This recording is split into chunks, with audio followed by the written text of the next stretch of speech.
cerdas dan berkomunikasi dengan lebih baik? Bukan itu saja, kemampuan membaca, buat matematik dan berjalan dan juga bercakap lebih awal. Kalau nak tu semua, saksikan Laporan ini.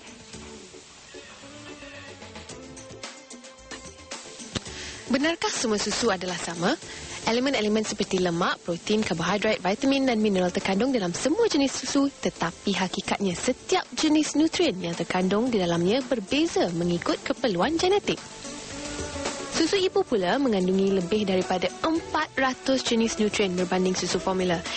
Tetapi mengapa masih ramai yang tidak menyusu bayi mereka? Ini boleh kita duga sebab kita dapati bahawa pada permulaannya memang cecair kolostrum sedikit. Tetapi cecair yang dikeluarkan itu adalah mencukupi untuk bayi yang baru lahir. Jadi kita tidak boleh mengharapkan volume susu yang begitu besar sebab bayi tadi baru lahir dan volume ususnya ataupun perutnya hanya 20 ml saja. Jadi kolostrum susu awal yang dikeluarkan oleh ibu tadi memang mencukupi untuk bayi yang baru lahir. Dan kita dapati anak-anak yang diberi susu ibu kurang mengalami masalah alahan ini. Dan kajian juga menunjukkan bahawa anak-anak yang diberi susu ibu secara eksklusif, ya, kepintaran mereka adalah lebih, iaitu 8 hingga 10 IQ points, intelligence quotient. Kita dapati bahawa kajian daripada New England Journal of Medicine menunjukkan bahawa ibu-ibu yang memberi anak-anak mereka susu badan secara eksklusif, ya, risiko mereka untuk mendapat barah payudara jatuh sebanyak 50%. Maknanya ia melindungi ibu-ibu daripada bukan hanya barah payudara tetapi barah kilang telur, ovaries. Penyusuan susu ibu juga diiktiraf oleh UNICEF dan WHO sebagai langkah untuk menyelamatkan nyawa berjuta kanak-kanak bagi melindungi mereka daripada berbagai jenis penyakit. Persoalannya, mengapa trend menyusukan bayi ini semakin kurang popular di kalangan para ibu walaupun kelebihan susu ibu amat ketara jika dibandingkan dengan susu formula yang diproses? Dan memang setiap mamalia menyusukan anak. Jadi kita ni manusia, kita pun mamalia. Jadi seharusnya kita pun menyusukan anak kita. Dan Farah, ajaibnya susu ibu ni memang dicipta khas untuk bayi-bayinya sendiri. Untuk bayi-bayinya sendiri. Okey, saya boleh bagi some examples lah. Contoh-contoh macam ikan paus dikenali dengan susunya yang banyak kandungan lemak sebab anaknya perlukan lemak untuk tahan sejuk kan dalam air. Dan contohnya lembu pula dia lebih banyak protein sebab nak cepat berjalan. Tapi kalau susu manusia, susu ibu manusia ni lebih bahan-bahan yang dapat membantu perkembangan badan anak, otak anak tu sendiri. Sebab anak manusia tak perlu berjalan dengan cepat. Tapi anak manusia ni kita perlukan minda. Minda tu yang perlu dibesarkan. Dicerdaskan. Betul. Dan sebenarnya ni semualah yang dapat membantu mereka. Susu ibulah susu yang sangat terbaik. Dan infant formula dan susu-susu lain memang tak akan setanding dengan susu ibu. Dan sebenarnya tak sesuai pun untuk bayi manusia. Dan ini yang kita nak kongsikan hari ini kerana kita membawa ibu-ibu yang berkerjaya yang sememangnya ada pengalaman dan mereka tidak memberi alasan kenapa jangan memberi susu ibu. Dan inilah yang akan dikongsikan oleh Puan Rita pada hari ini, iaitu keajaiban susu ibu kepada anak-anak. Selamat datang. Terima kasih. Okey. Puan Rita merupakan seorang kaunselor laktasi dan juga ini anak yang Tiga. Anak yang ketiga. Semuanya menyusu badan? Alhamdulillah. Menyusu badan. Okey, agaknya kenapa Puan Rita ambil keputusan menyusukan badan dan juga kita nak tahu keajaiban susu ibu yang mungkin tak pernah kita dengar sebelum tu. Okey, selalunya biasa didengar oleh ibu-ibu, susu ibu ni zat vitamin yang mengandungi zat dan vitamin yang sesuai untuk keperluan bayi manusia. Lepas tu yang selalu kita dengar dia boleh mengelakkan daripada sebarang penyakit, alahan, biasalah dengar. Tapi perkara yang orang tak tahu kan, sebenarnya susu ibu ni dia mengandungi satu keunikan. Itu pertama sekali dia berubah mengikut cuaca. Mungkin komposisi dia tu ke? Macam mana tu maknanya berubah? Okey, berubah ikut cuaca. Katakanlah saya pergi luar negeri, masa tu musim sejuk. Jadi susu saya akan lebih pekat. Lebih pekat, banyak lemak. Banyak lemak supaya anak saya mendapat yang sesuainya dengan keadaan cuaca gitu. Macam magic lah. Macam magic. Itulah kuasa Allah. Jadi susu tu sesuai untuk keadaan masa tu. Kalau panas, kalau katakanlah kat ibu Malaysia tu duduk pergi kenduri kahwin ke panas ke apa kan. Jadi susu tu lagi cair. Ada setengah ibu kata, kenapa susu saya cair ya? Cuba tengok cuaca sekarang macam mana. Cuaca panas. Kenalah banyak air. Jadi susu tu lagi cair lah. Kalau cuaca sejuk kan mana, jadi susu tu lagi pekat. Jadi dia berubah. Susu formula takkan berubah ya. Susu formula sama je. Dan susu ibu berubah mengikut umur anak tu ke? Dia akan berubah mengikut umur bayi tersebut.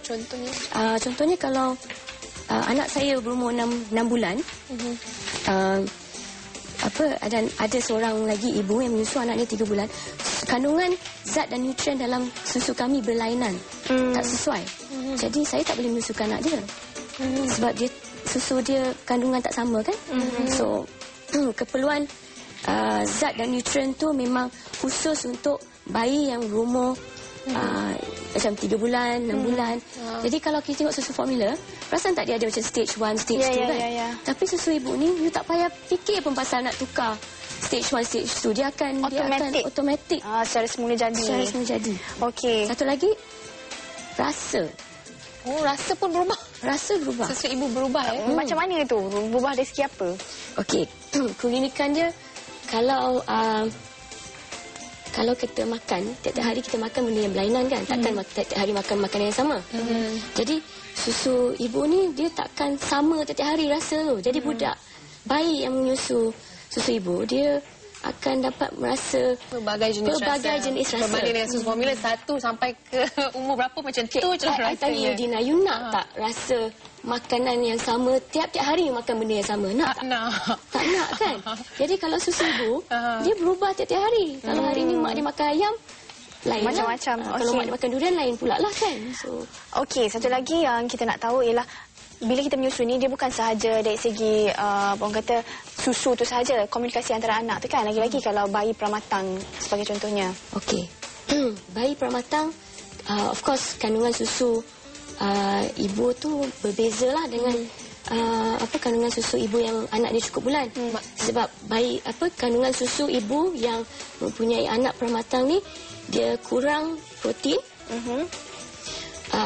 Dia akan kurang protein dan lebih lactoferrin, kolostrum tu untuk mengelakkan daripada sebarang jangkitan atau penyakit. Jadi sebenarnya kepada ibu-ibu yang melahirkan bayi pramatang, sebenarnya anak anda sangat memerlukan susu anda untuk hidup dan untuk membesar untuk dengan lebih baik. Dan susu formula ni sebenarnya membebankan buah pinggang anak. Mungkin kita boleh komen. Bukan buah pinggang aja, Tina. Sistem pencernaan. Kalau bagi susu formula tu anak tidur lagi lama, seronok kata ibu lah. Macam mana? Ya, ibu tak tahu sebenarnya kalau anak tu tidur lagi lama sebab anak tu memerlukan masa lebih lama untuk mencernakan, mendigest susu lembu tu yang tak sesuai untuk bayi. So itu yang dia mengambil masa. Dia macam terpaksa hibernate tau. Hibernasi, terpaksa tidur, terpaksa rehat lebih lama sebab dia perlukan masa untuk tenaga untuk memproses. Sebenarnya ibu yang memberi susu formula ni dia orang kata boleh menyiksakan anak dia lah kalau dia memberikan susu formula. Okey, Puan Rita, itu antara kita dah tahu dah kebaikan-kebaikan ya.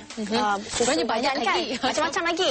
Cumanya saya tahu ramai juga rakan-rakan tugas yang mana yang bekerja kata alah penat, kadang-kadang tak ada masa berebut dan sebagainya kan. Dan itulah sebabnya kita hari ini ada memanggil beberapa lagi wanita-wanita yang sememangnya berkerjaya, yang sememangnya bukan saja berkerjaya, kerjanya ni hebat-hebat belaka. Kita ada engineer, kita ada apa lagi? Kita ada accountant, tapi mereka masih mampu menyusukan anak mereka. Macam mana? Kita saksikan kembali nanti.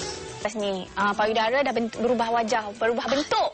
Itu dia. Dan benarkah ibu-ibu yang berkerjaya ni tidak mampu menyusukan anak mereka secara eksklusif? Kita bersama 3 orang ibu berkerjaya di studio hari ini. Kita kenalkan, Farah?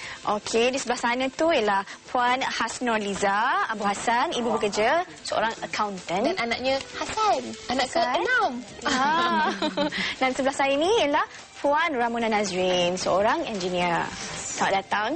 Kita nak tanya ya, kenapa Puan Liza 6 orang anak, cuma 1 orang saja yang menyusukan secara eksklusif. Kenapa ambil keputusan itu? Kenapa ambil keputusan? Mungkin lebih banyak awareness kali ini. Dan Alhamdulillah saya telah dikenalkan oleh Rita. I think that was a blessing at the same time.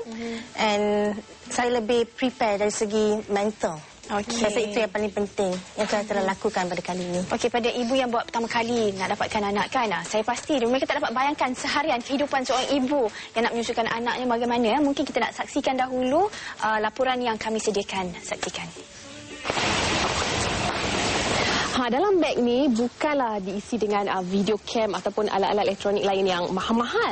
Tetapi dalam beg ini ada sesuatu yang lebih berharga daripada itu. Pam susu. Dan sekarang ni kita tengok ya, ibu-ibu yang berkerjaya dengan golongan-golongan profesional menyusukan anak-anak mereka sepenuhnya selama 2 tahun tanpa campuran apa-apa bahan lain kerana tahu khasiat dan keajaiban susu ibu untuk mereka dan juga anak mereka. It's the in thing dan dah menjadi satu trend. It's trendy to breastfeed your baby. Tapi macam mana mereka lakukan kerana mereka berkerjaya? Mari kita bersama Puan Hasroliza untuk melihat realitinya. Bagaimana dia melakukannya. Jom. Assalamualaikum. Assalamualaikum. Hai, Puan Liza. Oh, ini babynya ke? Sekarang masuk. Okey. Tengok betapa banyaknya susu untuk Hasan. Cuba tengok ni. Bergondong-gondong susu badan yang telah diperah oleh Puan Liza. Saya start perah daripada Sarah Pantang lagi. Sampai sekarang lah. Nah, Hasan dah 4 bulan kan? Ada about 90 botol. 90 botol. Jadi tak payah nak beli-beli susu apa lain. Ya, save money. Bagi dia hasad yang terbaik. Dari ibu. Tengok ni, semuanya susu ni. Bergondong-gondong. Ni 12 bulan 7. 10 AM boleh zapam dan simpan dekat dalam peti sejuk dan cuma panaskan nak bagi dekat Hasan kan bila pergi kerja. Ya.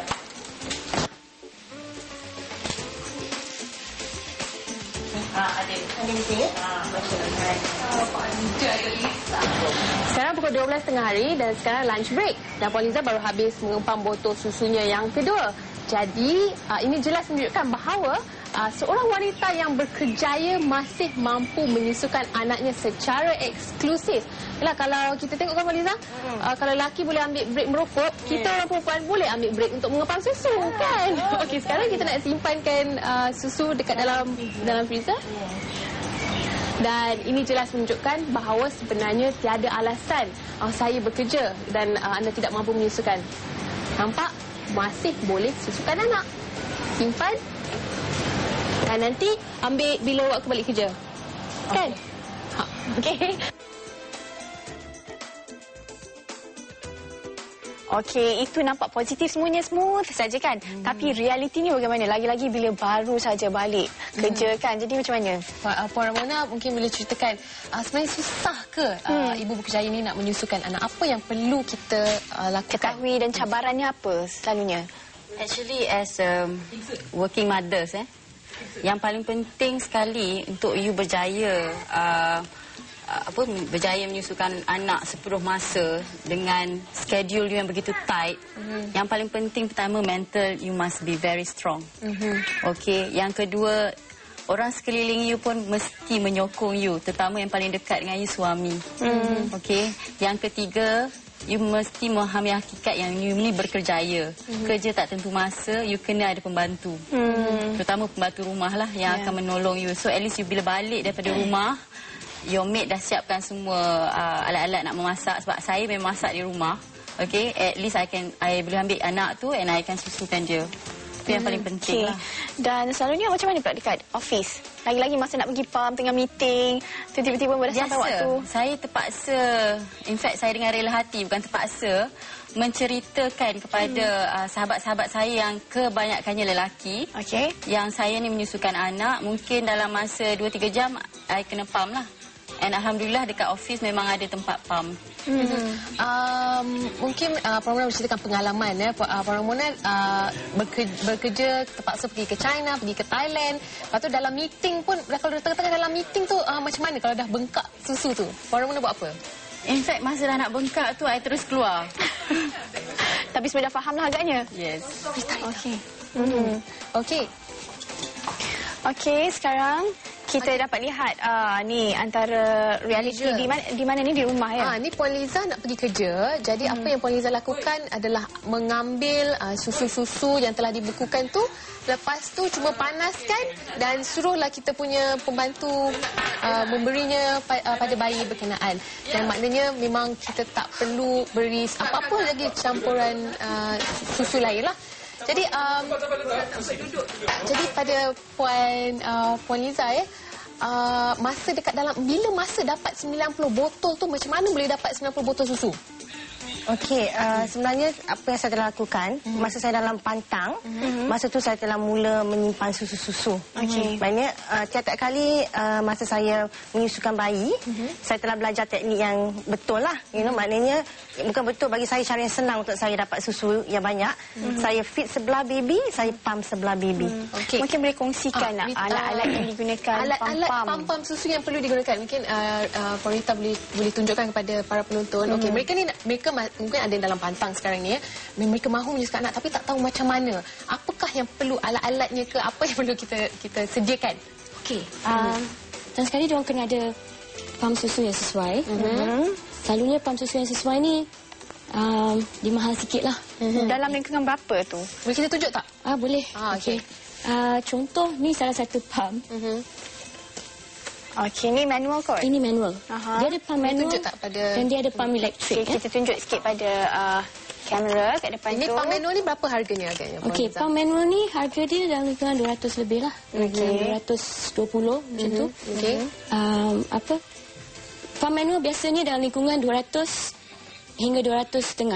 Okey. Dan Itu kita ada manual dan lain tu selain pada tu ada bateri juga kan? ada pam elektrik. Ada pam elektrik. Alamak, pam elektrik yang spektral tu. Okey, tak apa, yang dalam ni ada apa? Okey, ini pam yang paling mahal sekali. Mungkin kita boleh tunjukkan. Ini yang paling canggih sekali. Ni pam, orang panggil pam in style. Sebab dia semuanya ada dalam satu beg. Kita tunjukkan dekat sini sikit. Okey, ada letak. Oh, semuanya dalam satu beg, semua dah Semua cukup. dalam satu beg. Mesti ada letak tempat letak gambar baby. Ni gambar anak I masa 3 bulan. Okey, dalam semua ni kira satu beg ni berapa harga dia? 1,000 lebih. 1,007. Tapi tak semua orang mampu macam mana. Jadi macam mana tu? Di sini saya nak katakan tak semestinya anda membeli pam yang canggih macam ni. Sebab ia bergantung kepada keperluan kita. Kalau kerja kita jenis yang hektik, yang selalu sibuk sana kemari, you perlukan pam elektrik yang sesuai lah. Portable lah, yang senang dibawa-bawa ke sana sini. Dan pam yang tadi rasanya dalam visual Kak Liza punya pam tu sesuai. Sebab dia double pam Kak Liza. So pam tu memang harga dia dalam lingkungan 300 lebih saja. Okey, kalau tak boleh mampu nak beli pam, kita boleh proses secara manual. Kita nak simpan dalam apa tu? Okey, bekas yang boleh digunakan untuk menyimpan susu paling simple. Bekas macam ni. Yang microwavable, yang untuk buat dadih. Tapi kita tak boleh microwavekan susu yang tapi tak boleh microwave susu. Sebab ia akan memusnahkan antibody dalam susu ibu. Okey. So you boleh pakaikan bekas yang macam ni. Lepas tu you label lah tarikh masa Kalau nak pakai botol, you boleh pakai botol. Dan sebenarnya maksudnya dalam kata lain nak seribu daya, tak nak seribu daya. Dan saya kira sebenarnya ni boleh. Kita dah ada segala-gala alat yang canggih, daripada yang paling praktikal, paling simple macam manual, dan kalau nak guna tangan pun boleh, dan sekarang ni kalau nak guna mesin yang canggih gini pun ada. Tapi sebenarnya bukan itu sahaja yang kita nak kongsikan pada hari ini. Sebenarnya bila kita menyusu anak, yang paling penting sekali adalah komunikasi jiwa, emosi tu dengan anak tu. Kepada semua rakyat Malaysia, Assalamualaikum. Selamat kembali, dan sekarang ni kita bersama-sama dalam Wanita Hari ini untuk membincangkan sekali lagi apakah kelebihan menyusu anak dengan susu badan ibu.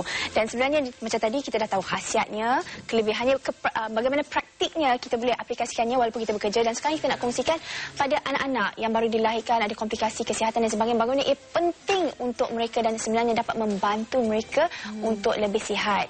Dan bersama kita di studio ialah Puan Nurul Haidar Rabu yang telah pun kehilangan kehilangan anak pertamanya pada usia 6 bulan dan anaknya sihat ya, dan sepanjang 6 bulan tu dia thrive kerana susu ibu. Walaupun pada awalnya tu ada komplikasi. Ada komplikasi. Mungkin Puan Nurul boleh ceritakan pengalaman anak pertama. Nama dia siapa dia? Terima kasih Wadina, Farhan. Pengalaman saya, anak pertama saya, arwah Safia Khadijah, dia doktor sahkan di dalam perut lagi, dia dah sakit ya, dipanggil biliary atresia dan perlu menjalani liver transplant. Dan alhamdulillah saya semasa dia lahir tu memang saya bertekad saya nak menyusukan dia walaupun dia sakit kronik, walaupun doktor kata you kena bagi dia susu lain untuk menambahkan berat badan dia semua kan. Tapi saya percaya dengan susu ni, saya teruskan bagi dia susu ibu sampai dia actually dia meninggal masa umur 2 tahun setengah. Bila masa 8 bulan saya menyusukan dia sepenuhnya. Tapi bila 8 bulan tu doktor suruh bagi makanan tambahan supaya untuk prepare lah untuk transplant pada usia setahun.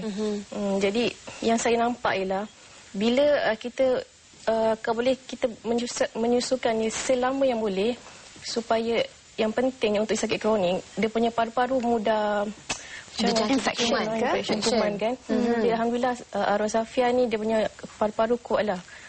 Sampailah untuk operation tu alhamdulillah kuat. Kerana diberi susu ibu. Jadi mungkin Puan Nurul ingin memberi pesanan sikit pada ibu-ibu yang punya anak-anak yang mungkin sakit. Untuk kawan-kawan ibu yang lain ke, walaupun macam anak kita sakit ke, percayalah pada susu kita sendiri ya. Sebab kita kena menyusukannya selama yang boleh. Kalau doktor kata kena bagi makanan tambahan, of course kita kena ikut cakap doktor kan. Tapi percayalah susu ibu yang paling ubat yang terbaik lah untuk dia. Dan dari segi macam baby tu sendiri, bayi tu sendiri, bila dia ada komplikasi selanjutnya, bayi tu macam lemah dan tak bermain kadang-kadang tu kan masa awal-awal bulan tu. Jadi bagaimana bonding antara puan dengan anak tu dapat membantu juga pertumbuhan anak dan sendiri. Perasaan dekat dengan anak tu. Mungkin anak pun rasa lebih selamat dalam genggaman ibu. Mungkin Puan Nurul boleh ceritakan. Macam anak-anak yang sakit ni kan, dia lebih macam mudah merengek. Pasti dia nak kita peluk dia je. Yang saya nampak bila kita menyusukan dia, kita selalu dengan dia kan. Jadi bila dia nampak lebih macam Safia ni, dia mudah gatal badan, dia selalu bergaruk-garuk badan dia. So masa menyusu je dia tak menggaruk badan dia. Dia tenang. Jadi time tu je lah yang dia lupa gatal dia lupa nak menggaruk dia, itulah waktu dekat dengan ibu. Dan sebenarnya juga kan lepas anak-anak diberi suntikan kan sakit kira bila kita suntik-suntik bayi kita. Sebenarnya kalau anak-anak yang diberi susu ibu sakit tu akan berkurangan. Memang anak-anak yang sakit jika diberi susu ibu dia akan lega sikit sakit-sakit tu semua akan berkurangan. Dan sekarang juga Puan Nurul ada seorang bayi berumur 5 bulan. Ya, baru 5 bulan. Menyusukan anaknya dengan susu padan. Alhamdulillah sepenuhnya. Tapi yang menariknya macam tadi mungkin kita tak sempat nak cerita habis. Ibu-ibu yang tadi tu pun yang bersama-sama dengan kita awal-awal tadi dah cakap sebenarnya ada di antara mereka yang ada yang memberi susu pada yang awal-awal tu, anak-anak sulung tu mungkin tak tahu lagi bagi susu biasa formula campur, tapi yang kemudian tu bagi susu yang sepenuhnya susu badan. Jadi ada bezanya. Mungkin Madina pun boleh cerita pengalaman kawan-kawan. Memang saya nampak dengan anak-anak kawan, anak-anak saya sendiri, bayi yang diberi susu ibu dan bayi yang diberi susu lain daripada susu ibu, perbezaannya amat ketara sekali. Contohnya dari segi berat badan, anak-anak yang diberi susu ibu tegap dan mereka sangat responsif sebab banyak ni ya untuk minda mereka. Jadi nampak mereka lebih cerdik daripada, dan bayi-bayi yang diberi susu lain ni agak lembik sikit. Jadi saya syorkan pada ibu cuma 2 tahun daripada seumur hidup